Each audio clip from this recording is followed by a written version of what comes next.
flexion. You might feel it in the hip. All right, so that quick little video is what we are doing today. We've got the Y section of external rotation and how this means so much to your body, and then how that exercise is going to help alleviate your back pain.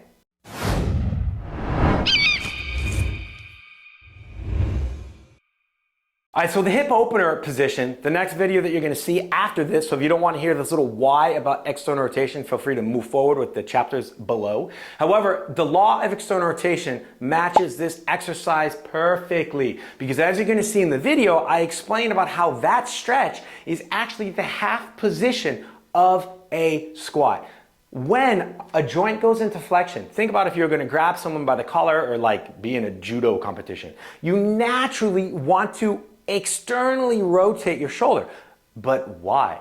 Because this is the position where the shoulder creates its stabilization in the joint to make sure it doesn't hurt itself, and you have as much strength and power, if you will, as possible. The problem is if we don't follow this law and we override our nervous system, which I'm going to explain in the stretch next, how we often do this when we squat because we try to keep the knees tracking over our toes, then we end up not moving correctly. And if you, I don't know, man, try to open a door and you don't turn the handle and open it and you just always shake it like this, eventually that door is going to break. This is what's happening to your hips and everything else in your body. So we need to have an idea of how the body naturally wants to work, because at the end of the day, you are the boss. You can override your nervous system, or your nervous system can work for you and not against you. And as I always say, if you work with your nervous system, the possibilities are endless. But if you work against it, eventually you're going to break. You're going to find yourself at a doctor's office with injections,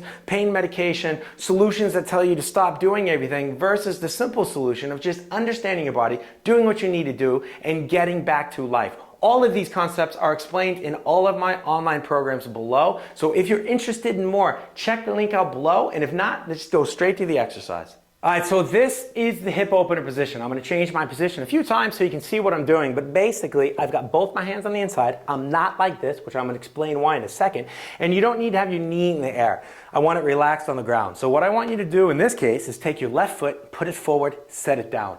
Left leg, put it as far back as it can go with your knee on the ground. From here, what I want you to realize, and I'm going to even turn this direction so you can see it, is that my knee is not straight up. Now I spoke about the law of external rotation when a joint goes into flexion. Look at that. It naturally goes into external rotation.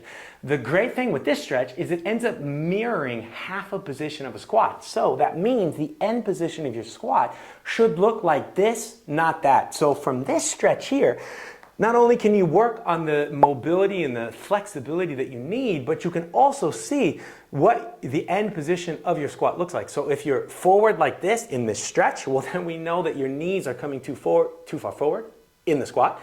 If you're like this position, then we know that your knees are coming together.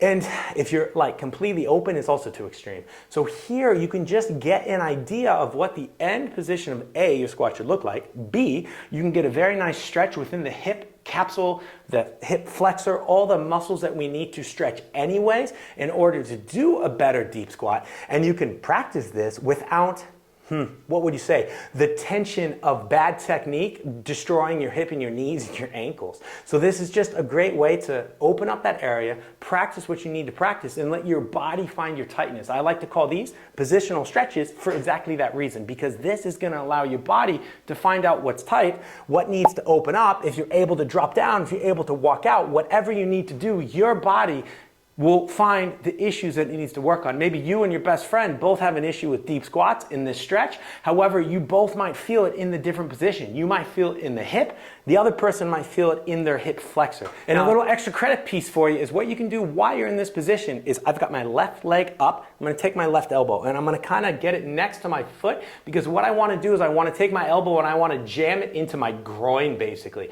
Imagine if I'm trying to like dislocate my hip, because what I can do here is I can turn this way, push with my elbow that way, and I can get a little bit of a mobilization and some traction within my hip capsule. So basically, I'm taking my hip capsule and I'm opening it up a little bit, which is fantastic, because I always say you can have the best flexibility within your muscles, but if your capsules are completely shut down and locked up and tight, then nothing's gonna move because your capsules lie under your muscles. All right, there we go, that's it. That's how easy the exercise is. to help with your pain. If you want more help, look at the links below for my online programs, my free programs, my consultations one-to-one with me that you can have no matter where in the world you are. Make sure to like, subscribe, hit that bell notification so you can see more of my videos, but also my reach goes farther and I can start helping more people, reaching more people that are struggling with the same pain as you or even worse, more pain.